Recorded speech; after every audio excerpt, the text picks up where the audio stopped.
Welcome back, everybody. I hope you're enjoying our new studio. I must say, I can see that the jib operator is absolutely loving his new job and new studio, showing it off to you.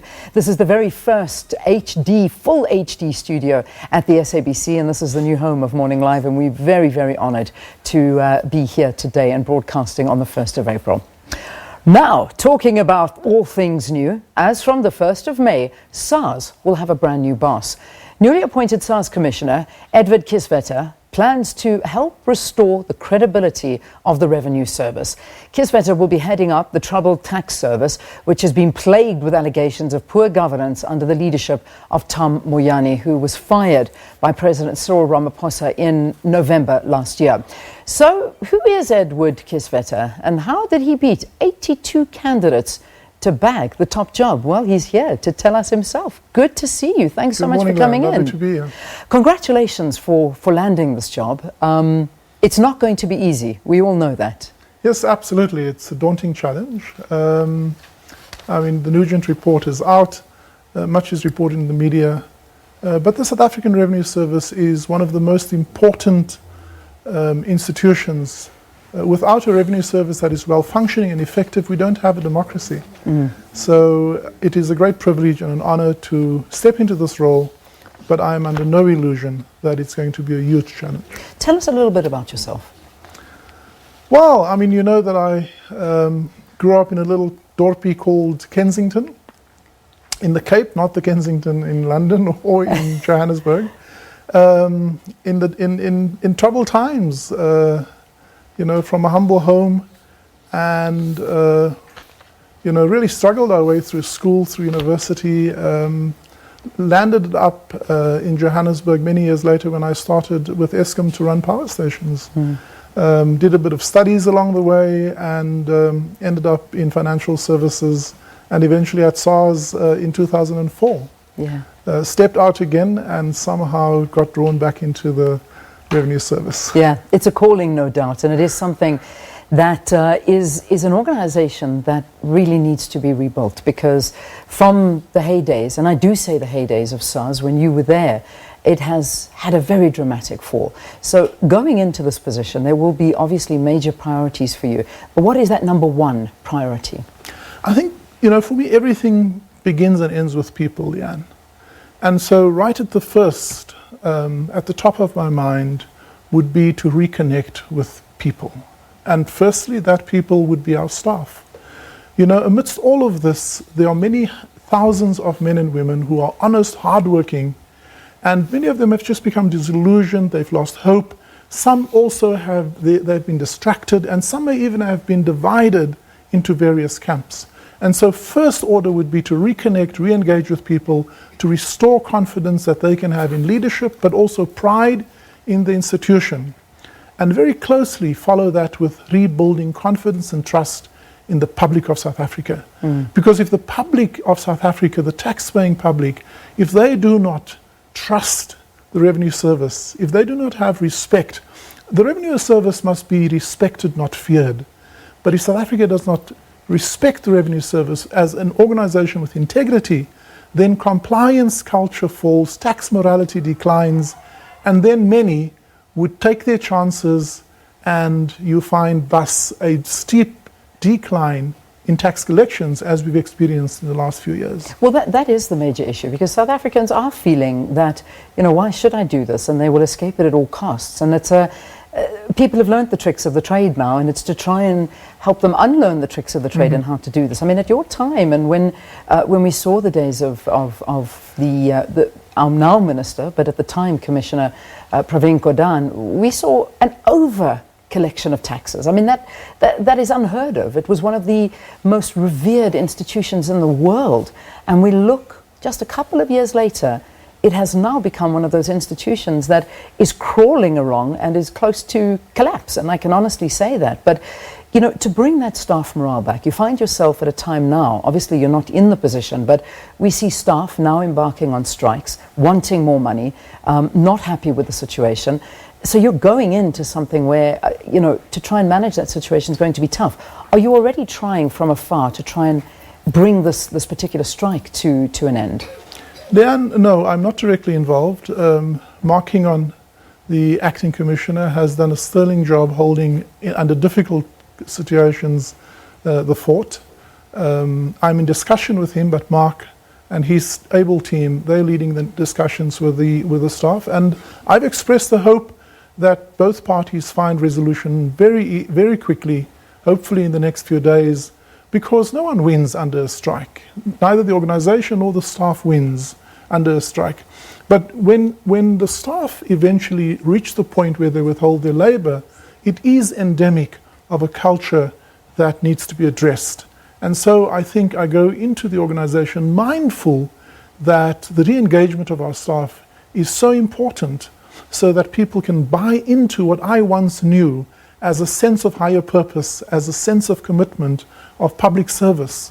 And so I think listening to our staff, genuinely caring for their concerns, cutting through some of the grandstanding that naturally happens in these will be important, but I would not suggest that we are dismissive, that many staff would have genuine concerns that must be heard and responded to. Again, I get to the difficulty of you coming into this position, because you talk about the fact of bringing in confidence into SARS from the public and from staff. But at the same time, many people talking to the fact that one of your biggest challenges is to weed out the staff that are still very much so aligned to former SARS boss Tom Moyane, because that is where the root of the problems lie. How are you going to manage that? That's obviously a dynamic that unfortunately characterizes the institution at the moment. But at the same time, Leanne, I cannot walk in as a new commissioner and suspect or doubt everybody on day one. I think one has to go in genuinely seeking to understand, and people eventually act in their best interest. People will show their true colors. So there are a number of people where there are already processes in place. I will allow those processes to continue, in fact seek to accelerate them, because it creates uncertainty. And those who are implicated in various activities, we will address those. But I believe that genuinely most people are there to do an honest work. And you know, there's a saying that says, when you walk into a room, don't fight the darkness, add light. And so I think amplifying the light, amplifying the good, appealing to those who are there for the right reason, and eventually it will become an uncomfortable place for those who are misaligned or have a hidden agenda. Yeah. Also, a big challenge, I imagine, is to bring back those skills that you've lost, because SARS has unfortunately lost many, many skilled people over these last couple of years. Absolutely. And I know that many staff who have left because they were either marginalized or ostracized, or they just felt no longer that this was a home for them. I know there are many out there, and on a case-by-case basis, I will be very, very open and prepared to listen, and where appropriate, bring back staff who can add and accelerate our skill rebuilding program. And also bring back units, because I know that during your time, one of the, I think that perhaps the legacy that you had formulated, one of the big ones that you worked on, was the large business centre. Under the leadership of Tom Moyane, that was subsequently collapsed. That coming back under Mark Kingon, I think that's one of the big things coming back. And also the big thing is the Tobacco Task Team. That's another big movement, and again a feather in the cap of SARS. Talk to us about this business unit and the business centre. You know, I think Mark has already, in support of National Treasury and the Minister, also begun to relaunch and open that.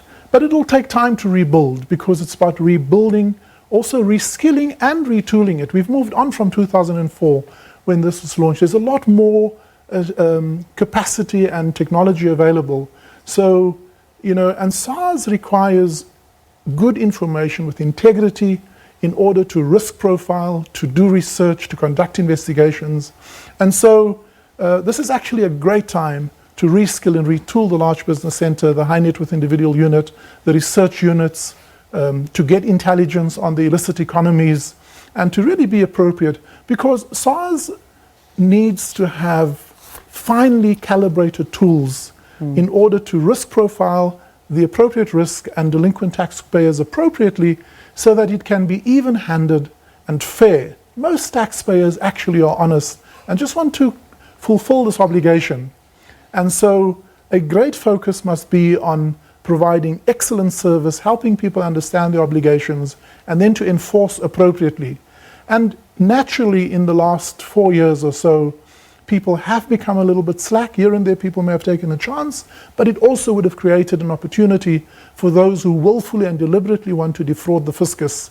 And to them, we have a message to say that cannot continue, and we will use the full resources at our disposal. We will use the law in order to put a spotlight on that and to ensure that it's brought to be corrected and those responsible be brought to book. Let's talk about the politics of being in this position, because you see, you are such a nice guy. You're a very nice guy, and we know this about you, but you've got to have one of the thickest skins in the business to come into this, and that thick skin already needs to be there, because you haven't smoothly come into this. As soon as the announcement was made last week, you already had the EFF taking a backlash at you. Let's talk to some of the allegations. This rogue unit. I'm not talk to me about the rogue unit. I'm not going to talk to allegations. As I said, I want to focus on and adding light and not fighting the darkness, and that's a distraction. But you talk about a thick skin. I don't start with my skin, Leanne. I start with my conscience. And my conscience is absolutely clear that I've not appointed myself. This is a process that I've been transparent. I am privileged to be afforded this opportunity. This is such a huge job. I will use all my effort to focus on that and not to be distracted by any, because that really is a distraction from the substance of this matter. And there's the Nugent report. There's enough written about all of these things. I don't think I need to be in the public talking about that, but I need to focus on the substantive work that needs to address those issues, and that's where I will be aiming and expending my effort. So you won't be engaging in this to and fro of fighting in the public domain, because this has become a reality in the South African political sphere. For me, there's nothing substantive to fight. When it is necessary to fight, I will. But at this stage, I'm not going to be distracted. Yeah. Let's leave it then, because I respect your opinions on that. I respect your views. I'm not even going to dig into what the EFF are claiming.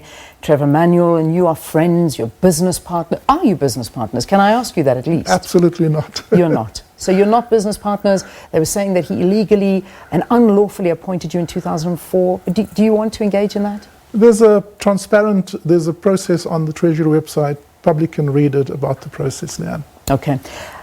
I want to go back to the work that you need to do when you do go in there, because obviously one of the big thing is prominent taxpayers that are dodging paying taxes.